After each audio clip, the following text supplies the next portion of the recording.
Bonjour, aujourd'hui nous allons présenter notre première vidéo, c'est-à-dire nous allons installer notre distribution Linux. Nous avons choisi ici la distribution Ubuntu. Ici vous voyez il y a deux versions essentiellement, la version desktop et la version serveur. Dans ce, dans ce tutoriel, nous avons choisi d'installer la version desktop.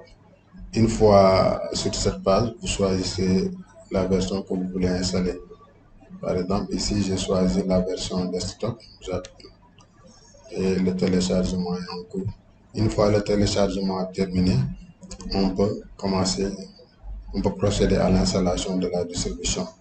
Ici, par exemple, la différence entre les deux versions, la version desktop amène tout ce qui est suite bureautique, c'est-à-dire LibreOffice, les lecteurs vidéo et l'interface graphique, le GUI. Tandis que la version serveur n'a pas, n'a pas le bureau graphique, n'a pas aussi les outils bureautiques. Donc, c'est dédié uniquement pour l'installation des serveurs, cette version-là. Donc, pour une prise en main facile, je vous conseille d'utiliser la version desktop que nous allons installer dans ce qui suit. Donc, on attend que le téléchargement se termine pour continuer notre installation. Ok, nous avons téléchargé l'ISO de Ubuntu. Maintenant, nous allons continuer l'installation. Pour cela, nous allons procéder à l'installation sur une machine virtuelle. Donc, une fois l'installation terminée, on peut lancer notre VirtualBox et une autre machine. Nous allons ici commencer par créer une nouvelle machine. Ok, Ubuntu, on peut donner n'importe quel nom. Je vais prendre ici Ubuntu Training. Donc, c'est cette version-là que nous allons utiliser pour tout ce qui est training. Donc, nous allons choisir là où on va mettre nos VM. Ici, je choisis ce dossier-là. Ici, vous allez choisir le type de la machine et la version. Ici, on est sur Ubuntu 64 bits, donc c'est bon. Ici, c'est la taille de la RAM. Suivant votre machine, vous pouvez prendre 2 Go, 2 Go, c'est suffisant pour ce qu'on va faire. Ici aussi, on peut créer un disque. C'est-à-dire ne pas ajouter un disque virtuel, créer un disque virtuel maintenant. C'est cette option par défaut que nous allons prendre. Utiliser un fichier de disque, donc on prend le deuxième. Le type de disque, il y a trois façons. Il y a le VDI qui est pour les virtual box. C'est ce format par défaut que nous allons utiliser. Là, c'est pour les VMDK.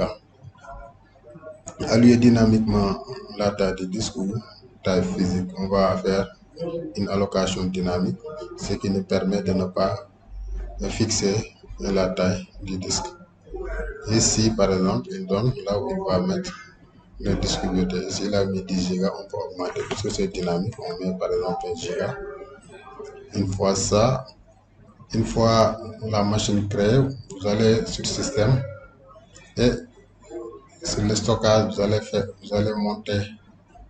allez monter le fichier ISO qu'on a téléchargé tout à l'heure.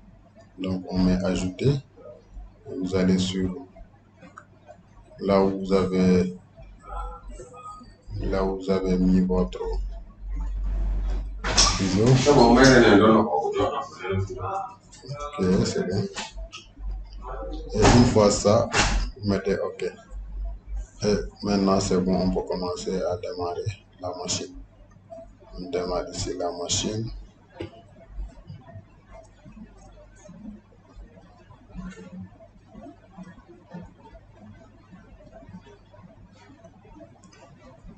Voilà, ici vous avez la possibilité de ne pas installer, mais de l'essayer. Ici, vous avez la possibilité de l'installer dans le save graphique, c'est-à-dire l'installation. Ici, vous avez aussi la possibilité de l'installer. Ça, c'est d'autres types d'installation. Nous allons prendre la première option, c'est-à-dire de l'essayer ou de l'installer.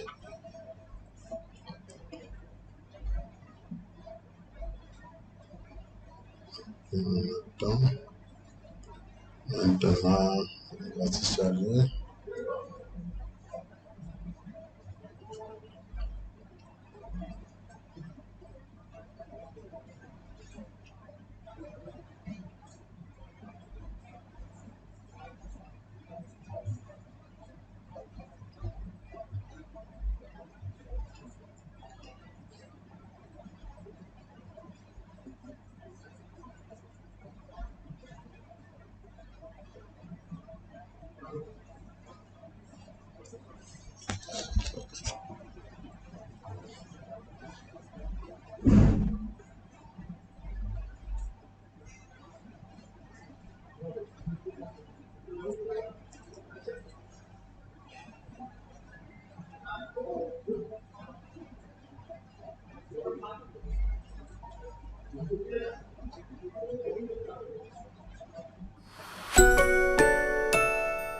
Maintenant, ici, on a deux options, essayer ou installer. Nous allons installer, donc on choisit sur notre langue, le français, et cliquer sur installer Ubuntu.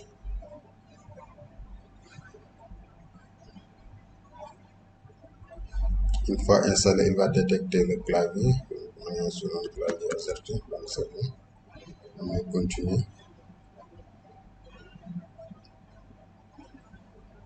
Maintenant, il y a ici installation normale, installation minimale et télécharger libre. Pendant l'installation, nous allons décocher ça. On laisse installation normale et on fait continuer.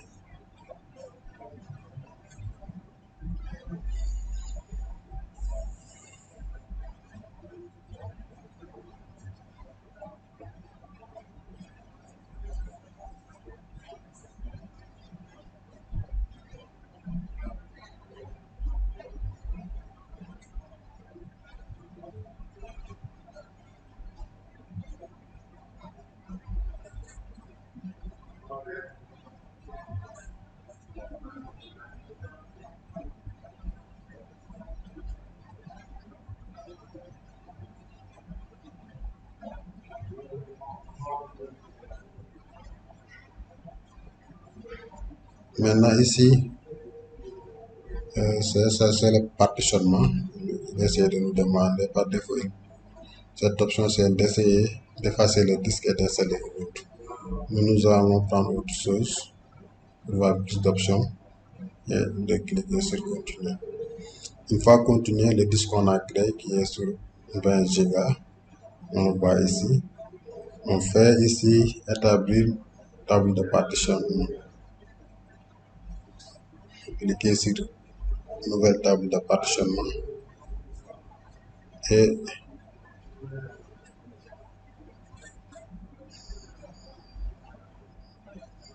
faut-il créer une nouvelle table de partitionnement sur ce disque. Je vais continuer. Ok. Donc c'est ça.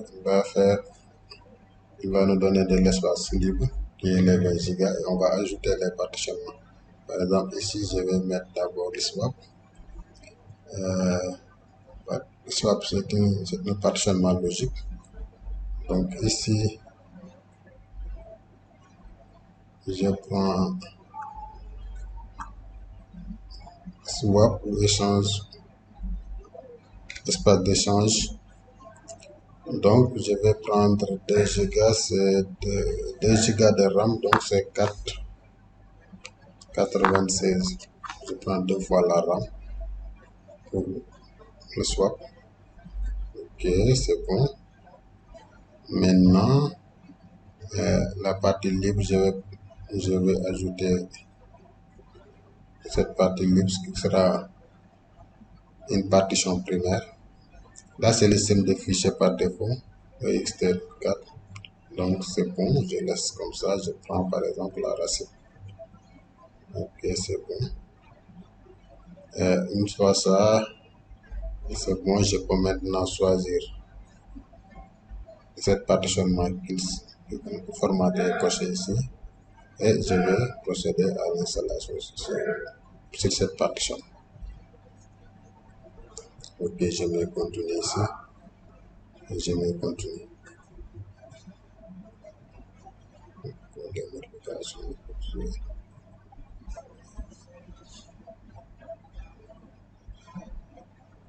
Donc ici, votre zone géographique, par exemple, si vous cliquez, ça change. Je suis à Dakar, je suis du Sénégal, donc je laisse ici Dakar. Le nom de la machine, je mets SMTG.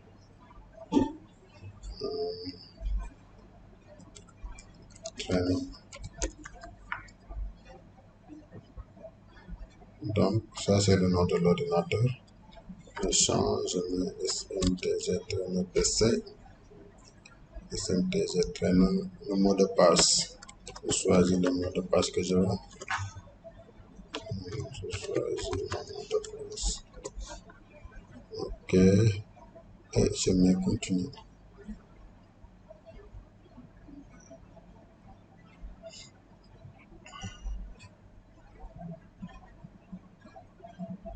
Ok. L'installation a commencé. Donc, nous attendons que cette installation se termine et poursuivre. Donc, voilà. C'est aussi simple que ça. C'est comme ça qu'on installe une distribution Linux. On essaie vraiment de faire la copie des fichiers ISO vers le disque.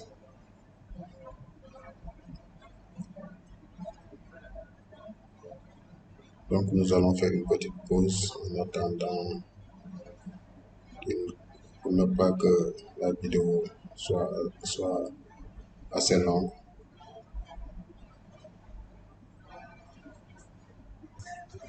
Voilà, l'installation est terminée. Maintenant, on peut redémarrer la machine pour commencer à l'utiliser. Clique ici sur redémarrer.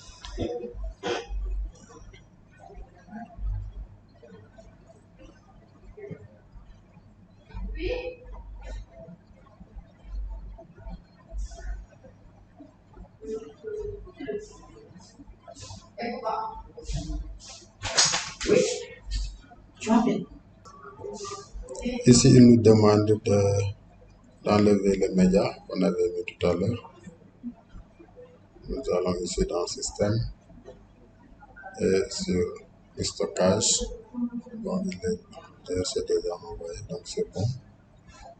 Donc, on peut mettre Entrée pour redémarrer la machine. La machine redémarre.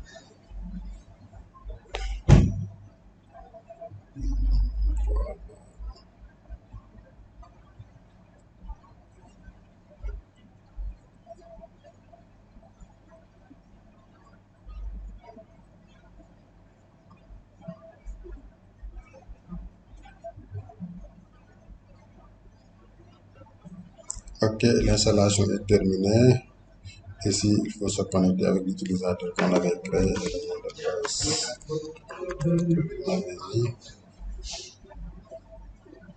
Voilà, c'est la fin de cette vidéo. Et merci. À la prochaine.